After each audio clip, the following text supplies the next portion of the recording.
সুপ্রিয় দর্শক আসসালামু আলাইকুম, কেমন আছেন আপনারা? নিশ্চয়ই ভালো আছেন। আজকের ভিডিওতে আপনাদের সবাইকে স্বাগত জানাচ্ছি। আজকে আমি আপনাদের সাথে খুবই মূল্যবান একটা টপিক নিয়ে আলোচনা করব, আর সেটা হচ্ছে যখনই গর্ভবতীরা নবম মাস বা 36 সপ্তাহে পড়বেন গর্ভাবস্থায়, তখন আপনাকে অবশ্যই এই 3টি জরুরি কাজ করতে হবে। চলুন জানাচ্ছি সেই জরুরি কাজগুলো কি কি।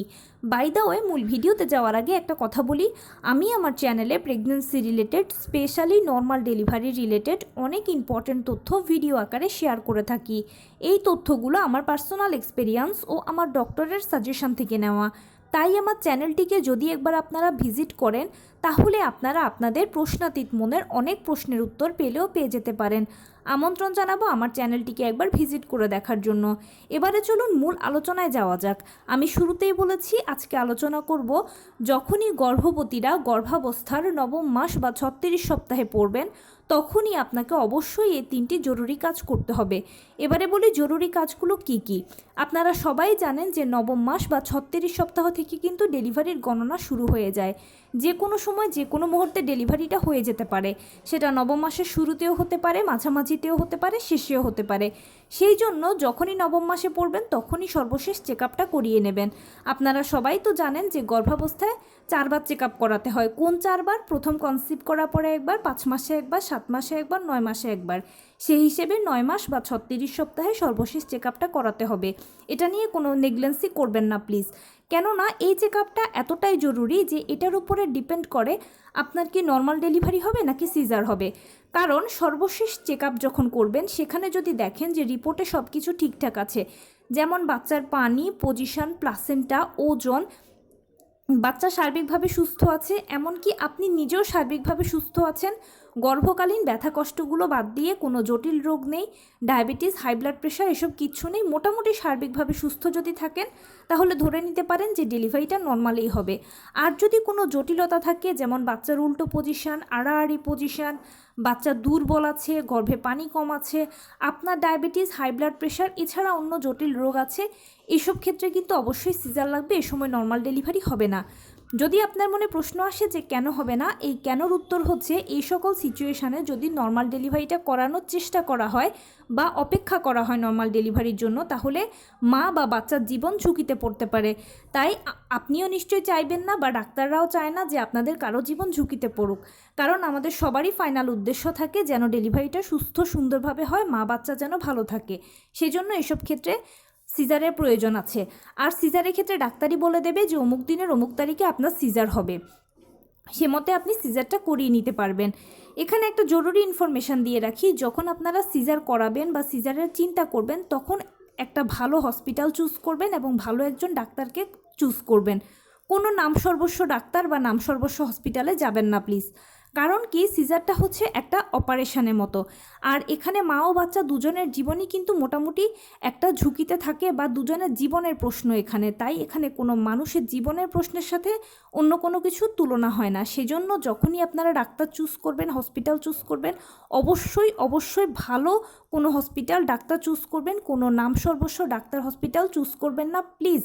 নিজের জীবনকে, বাচ্চার জীবনকে ঝুঁকিতে ফেলবেন না প্লিজ। এবারে বলি, যদি নর্মাল ডেলিভারি হওয়ার হয় তাহলে তো আপনাকে অপেক্ষা করতে হবে। নর্মাল ডেলিভারিতে সাধারণত অপেক্ষার নিয়ম হলো, যখন আপনাকে ডাক্তার কনসিভ করার পরে ইডিডি বা এক্সপেক্টেড ডেট দেবে, সেই ডেটে যদি ডেলিভারি হয় তাহলে তো আলহামদুলিল্লাহ, আর যদি না হয় তাহলে আপনি পরবর্তীতে আবার ডাক্তারের কাছে যাবেন। ডাক্তার আপনাকে সব চেক আপ করে আরও এক্সট্রা 7 দিন দেবে। সেই 7 দিনের মধ্যে যদি ডেলিভারিটা হয়ে যায় তাহলে তো ভালো, না হলে আবার ডাক্তারের কাছে যাবেন। ডাক্তার আবার আপনাকে চেক আপ করে পরবর্তীতে 2 দিন, 3 দিন, 5 দিন সময় দেবে। এর মধ্যে ডেলিভারিটা হয়ে গেলে তো ভালো। এভাবে 3 ধাপে আপনি 40 সপ্তাহ পর্যন্ত অপেক্ষা করবেন। আর আমি অবশ্যই আপনাদেরকে একটা কথা নিশ্চিত করতে চাই যে ডেলিভারিগুলো, বিশেষ করে নর্মাল ডেলিভারিগুলো 40 সপ্তাহের মধ্যেই কিন্তু হয়ে যায় অটোমেটিক। 97% ডেলিভারি 40 সপ্তাহের মধ্যে হয়ে যায়। এটা নিয়ে বাড়তি টেনশন নিতে হয় না। এবারে কেউ যদি 40 সপ্তাহ ক্রস করে ফেলে, তখন সেক্ষেত্রে কি হয়, তার সিজারের প্রয়োজন আছে। কারণ কি, 40 সপ্তাহ পরে গেলে মায়ের গর্ভে বাচ্চাদের পানির পরিমাণ কমতে থাকে, অক্সিজেনের পরিমাণ কমতে থাকে, বাচ্চা টয়লেট করে দিয়ে সেই টয়লেট খেয়ে ফেলার প্রবণতা থাকে। এক কথায় বাচ্চার মৃত্যু ঝুঁকি থাকে। সেই জন্য 40 সপ্তাহের পরে সিজার করাটাই শ্রেয়। তবে যদি কোনো বাচ্চা খুব ভালো সাপোর্ট দিতে পারে, মাও যদি ভালো সাপোর্ট দিতে পারে, তখন সেক্ষেত্রে ডাক্তার আলোচনা সাপেক্ষে তাদেরকে আরও 41 সপ্তাহটা অপেক্ষা করান। সেটা ডিপেন্ড করে পেশেন্টের অবস্থার উপরে, বাচ্চার অবস্থার উপরে। কিন্তু মোটামুটি 40 সপ্তাহের মধ্যেই নর্মাল ডেলিভারিগুলো হয়ে যায়। আর 3 ধাপে ডাক্তাররাও 40 সপ্তাহ পর্যন্ত অপেক্ষা করান। দ্বিতীয় যে কাজটা করবেন সেটা হচ্ছে হসপিটাল ব্যাগ গুছিয়ে রাখবেন। শারীরিক, মানসিক, আর্থিক 3ভাবেই প্রস্তুতি নিয়ে নেবেন। হসপিটাল ব্যাগটা আগে এই জন্য গোছানো দরকার, কারণ কি, কোনো পেশেন্ট যখন আপনি গেলেন ডাক্তারের কাছে, ডাক্তার হয়তো চেক আপ করে বললো যে আপনার ইমার্জেন্সি সিজার করাতে হবে বা আপনি এখনই হসপিটালে ভর্তি হয়ে যান। আপনি ওই সময় তড়িঘড়ি করে যদি হসপিটাল ব্যাগ গুছান তাহলে হয়তো প্রয়োজনীয় অনেক কিছু ফেলে যেতে পারেন। কিন্তু আগে যদি ব্যাগটা গুছিয়ে রাখা হয় তাহলে অপ্রয়োজনীয় জিনিসগুলো না নিয়ে প্রয়োজনীয় জিনিস দিয়ে গুছিয়ে নেবেন। এবং ঠান্ডা মাথায় ব্যাগটা গুছানো হলে যখনই প্রয়োজন হবে তখনই হসপিটালে ব্যাগ নিয়ে চলে যেতে পারবেন। এতে দরকার মতো সব কিছুই আপনার ব্যাগে থাকবে, সেই সময় আর কোনো কষ্ট হবে না। কিন্তু তড়িঘড়ি করে গোছালে অনেক সময় দেখা যায় অপ্রয়োজনীয় জিনিসগুলো নেওয়া হয়, প্রয়োজনীয় জিনিসগুলো ফেলে যাওয়া হয়। ওই সময় এটা অ্যারেঞ্জ করাটা কঠিন হয়ে যায়। আর তাছাড়াও ওই সিচুয়েশানে হসপিটাল ব্যাগ গোছানোর মতো সেরকম মেন্টালিটি থাকে না। তাই আগে গুছিয়ে নিলে এটা ভালো, আর এটা সবচেয়ে প্রয়োজন। ডেলিভারির ক্ষেত্রে শারীরিক, মানসিক, আর্থিক প্রস্তুতিটা খুব গুরুত্বপূর্ণ, এটা আপনারাও জানেন। তবে সবচেয়ে বেশি প্রয়োজন হচ্ছে মানসিক প্রস্তুতি। আপনি যত বেশি মানসিকভাবে সুস্থ থাকবেন, যত বেশি নিজেকে শক্ত রাখতে পারবেন, ততই আপনার ডেলিভারিটা সহজ হবে, সুন্দর হবে। কেননা এটা নর্মাল ডেলিভারি ও সিজার দুটোর জন্যই প্রয়োজন। কারণ কি, কেউ যদি প্রথমবার সিজারিয়ানের সম্মুখীন হয়ে থাকেন তাহলে তার ভয় লাগতে পারে, কিন্তু সবসময় আপনি নিজেকে এটা বোঝাবেন যে আমার সন্তানের জন্য এটা আমাকে পারতে হবে।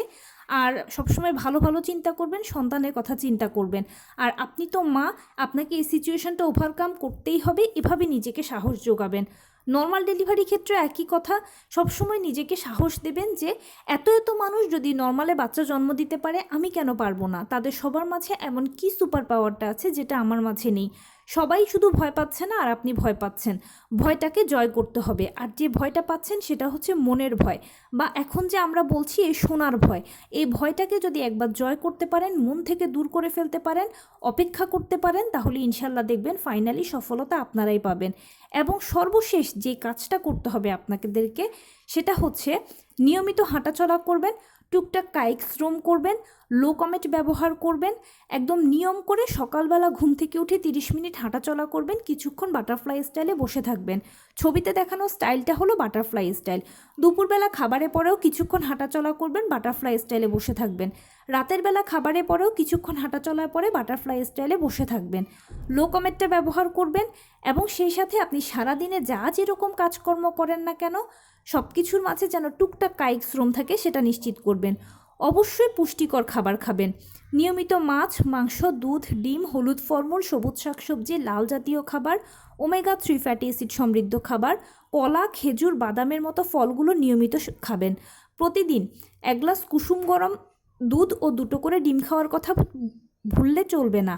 ডাক্তারের দেওয়া আয়রন, ভিটামিন, ক্যালসিয়াম ওষুধগুলো নিয়মিত সেবন করবেন। নিয়মিত 12 থেকে 14 গ্লাস পানি খাবেন। যে কোনো খাবার একটু কুসুম গরম খাওয়ার চেষ্টা করবেন।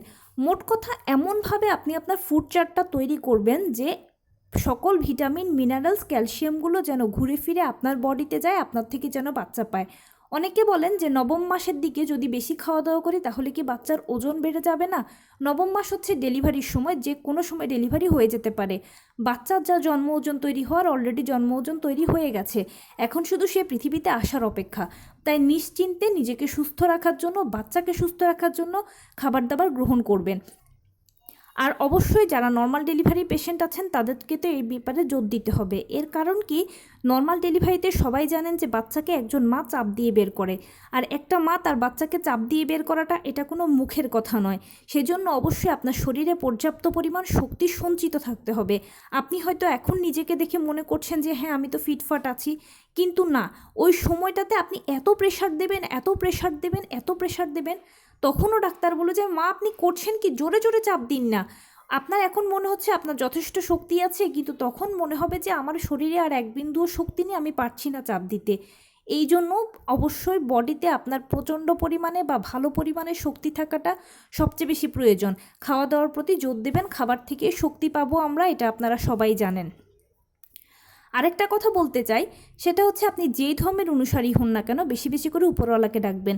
মনে রাখবেন এটা আপনার জন্য একটা সময়, এই সময়ের হাত থেকে উপরওয়ালাই আপনাকে রক্ষা করতে পারবে ভালোভাবে। আর এই নিয়মতান্ত্রিক জীবনযাপন বা এভাবে যদি আপনি চলেন তাহলে ইনশাল্লাহ আপনার এটা ডেলিভারির আগেও সুফল দেবে। সুফলটা হচ্ছে কি, সময় মতো আপনার জরায়ু মুখ খুলবে, সময় মতো পেইন আসবে, এটা নিয়ে চিন্তা করা লাগবে না।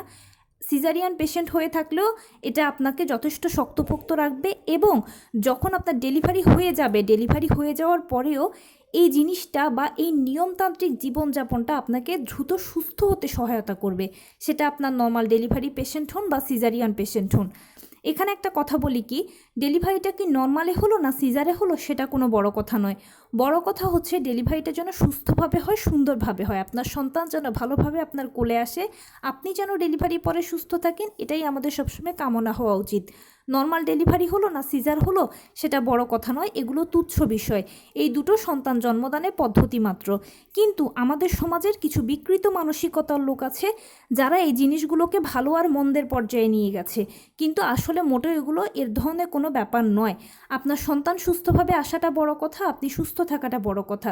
কারণ মা ও সন্তান একে অন্যের পরিপূরক। মায়ের যদি কোনো সমস্যা হয় তাহলে বাচ্চা ভালো যত্ন পাবে না, বাচ্চার যদি কিছু হয় মা একদণ্ড শান্তি পাবেন না, অসুস্থ হয়ে যাবেন। সেই জন্য ডেলিভারিটা যেন সুস্থভাবে হয়, সুন্দরভাবে হয়, মা ভালো থাকেন, বাচ্চা ভালো থাকেন যেন, এটাই আমাদের সবসময় কামনা প্রার্থনা হওয়া উচিত। এবং বেশি বেশি করে উপরওয়ালাকে ডাকবেন, আপনি যে ধর্মের অনুসারী হন না কেন। তো এই ছিল আজকের ভিডিও। কেমন লাগলো বলুন? যদি ভালো লেগে থাকে ও হেল্পফুল হয়ে থাকে তাহলে প্লিজ লাইক, কমেন্ট, শেয়ার করতে একদম ভুলবেন না। আর সেই সাথে আমার চ্যানেলটিকে সাবস্ক্রাইব করার বিনীত অনুরোধ রইল। পাশে থাকা বেল আইকনটি ক্লিক করে দেবেন যেন আমি ভিডিও আপলোড করার সাথে সাথে আপনারা নোটিফিকেশান পেয়ে যান। যদি কোনো প্রশ্ন থাকে কমেন্টসে জানাবেন, আমি রিপ্লাই দেব। প্লাস যদি কোনো পরামর্শ থাকে যে কোন বিষয়ের উপরে ভিডিও বানালে আপনারা উপকৃত হবেন সেটাও জানাবেন, আমি আপনাদের পছন্দের সর্বোচ্চ প্রায়োরিটি দেব। ভালো থাকবেন, সুস্থ থাকবেন। আসসালামু আলাইকুম।